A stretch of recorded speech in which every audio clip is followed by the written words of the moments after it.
नमस्कार मित्रों।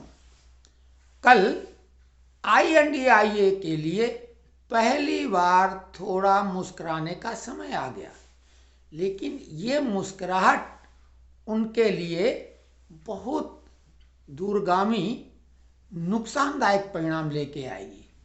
और वो मुस्कुराहट की वजह थी कांग्रेस और सपा का गठबंधन उत्तर प्रदेश में तय हो गया है। और इसका मतलब है कि रायबरेली और अमेठी से कोई दो महत्वपूर्ण व्यक्ति लड़ेंगे। वो गांधी परिवार के तो होने की संभावना नहीं। अगर राहुल गांधी लड़ेंगे तो वायनाड की सीट से भी साथ में लड़ेंगे। रायबरेली से प्रियंका का नाम चल रहा है, लेकिन प्रियंका बहुत चतुर खिलाड़ी है। संभवतः वो रायबरेली से खुद नहीं लड़ेगी। कांग्रेस का कोई बड़ा नामचीन चेहरा वहाँ से उतारा जाएगा, जैसे किसी जमाने में सतीश शर्मा वहाँ लड़ते थे। तो ये तो तेलंगाना जाने की कोशिश करेंगे। अगर तेलंगाना से टिकट नहीं मिलेगी तो प्रियंका गांधी केवल स्टार प्रचारक की लिस्ट में ही शामिल होंगी, प्रत्याशियों की सूची में नहीं। अब ये जो उत्तर प्रदेश में गठबंधन हुआ है, ये आगे के लिए इनके लिए बेहद खतरनाक होगा। क्योंकि ये देखिए, INDIA बना क्यों था? ये केवल एम फैक्टर के इर्द गिर्द घूम रहा था, मुस्लिम वोट के लिए। क्योंकि इन सारी पार्टियों को, भाजपा को छोड़कर बाकी सारी पार्टियां यानी राजनीतिक दल केवल मुस्लिम वोटों पर अपना अधिकार समझते हैं, अपनी बपौती समझते हैं। तो वो आपस में इंटैक्ट रहें, बिखरे नहीं, इसलिए ये गठबंधन हुआ है। लेकिन एक बात और ध्यान देने की है कि हालांकि वो बहुत बड़े भागीदार नहीं है वोटों में, लेकिन उनका असर है।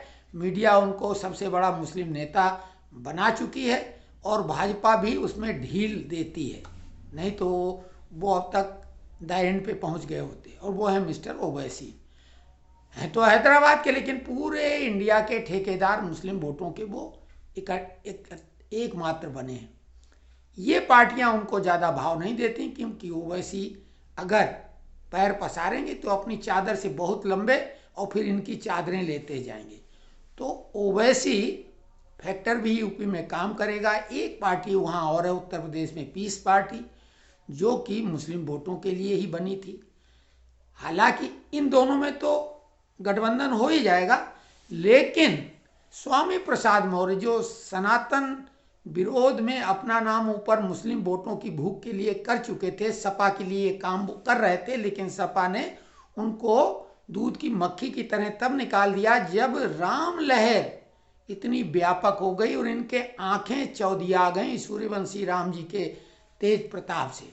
तो अखिलेश आ गए, उन्होंने शिव जी के मंदिर की बात कर दी, नंदी की स्थापना भी हो गई, और उन्होंने भी बीच का रास्ता ले लिया और स्वामी प्रसाद मौर्य को बोल दिया कि व्यक्तिगत बयान है, डिम्पल के द्वारा बुलवा दिया गया। स्वामी प्रसाद मौर्य को एक झटका तब लगा जब बदायूं से धर्मेंद्र यादव की टिकट कंफर्म कर दी गई। हालांकि वो बाद में उनके चाचा शिव आ गए, शिवपाल यादव, उनको दे दी गई। धर्मेंद्र यादव की टिकट अभी वहाँ से कट गई, अब देखो कहाँ से मिलती है। तो स्वामी प्रसाद मौर्य की लड़की को भाजपा से टिकट अभी मिलना नहीं है, हालांकि सांसद वहीं की हैं, भाजपा से, बदायूं से। तो अपनी लड़की के भविष्य को लेकर वो चिंतित थे। उन्हें उम्मीद थी कि वो सपा से टिकट दिला देंगे, और साथ में उन्हें अपना भविष्य तो खुद मालूम अब क्या है। तो वो, और दूसरी तरफ पल्लवी पटेल, जब इन्होंने राज्यसभा 2 सदस्य बनाए जया बहादुरी के साथ, तो दोनों अपर कास्ट के हैं, न पिछड़ा है न मुस्लिम। इस बात को आधार बना के पल्लवी पटेल, स्वामी प्रसाद मौर्य, जो कि मुस्लिम और पिछड़े और दलित वोटों के ठेकेदार अपने को समझते हैं, उन्होंने गुटरुगू की नाराजगी जाहिर की। स्वामी प्रसाद मौर्य को उम्मीद थी कि शायद उन्हीं को राज्यसभा भेज दिया जाएगा, या पल्लवी पटेल किसी के लिए चाहती होंगी। तो उनका तो एकजुटता हो गई है, साथ में ओवैसी और पीस पार्टी आ जाएगी, और एक आध जो छुटभइये नेता और हैं वो भी आ जाएंगे। तो ऐसे में मुस्लिम वोट पूरी तरह से सपा और कांग्रेस को नहीं मिलने वाला है। और यही नहीं, भाजपा का भी व्यापक असर हुआ है, विशेषकर महिला वर्ग में, और कुछ जो मुस्लिम जिनको वाकई में फायदा हुआ है और जो अभी अपने को वाकई भारतीय समझ रहे हैं और इस संस्कृति में रचे बसे हैं, तो वो भी भाजपा को वोट देंगे। तो ऐसे में इनकी जो मंशा है कि हमारे मुस्लिम वोट, तो मुस्लिम वोटों के आधार पर ये संभल जैसी सीट पे भले जीत जाएं, बाकी जगह गुंजाइश नहीं है।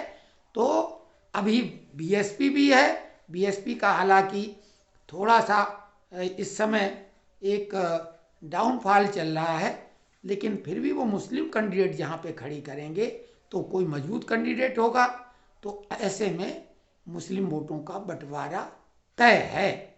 और ऐसे में ये दोनों पार्टियां मिलके 5 सीटों से अधिक उत्तर प्रदेश में किसी हाल में भी नहीं जीतेंगी। भाजपा 75 सीटें निश्चित तौर से उत्तर प्रदेश में जीतेगी, ये नोट कर लें। और लक्ष्य 80 का है, जो कि कठिन है, असंभव नहीं। तो आज के लिए यही। बाकी देश में तो गठबंधन का कोई मतलब भी नहीं है और होगा भी नहीं कुछ। तो ये विश्लेषण कैसा लगा कमेंट्स बॉक्स में लिखें। अगर उत्साहवर्धक कुछ आपने लिखा तो हम पूरा एक हर जगह का एक विश्लेषण करेंगे, या 1-2 दिनों में अपना विश्लेषण लेके आएंगे, जो कि बिना किसी दबाव के, बिना किसी पक्षपात के होगा। तो तब तक के लिए जय जय श्री राम।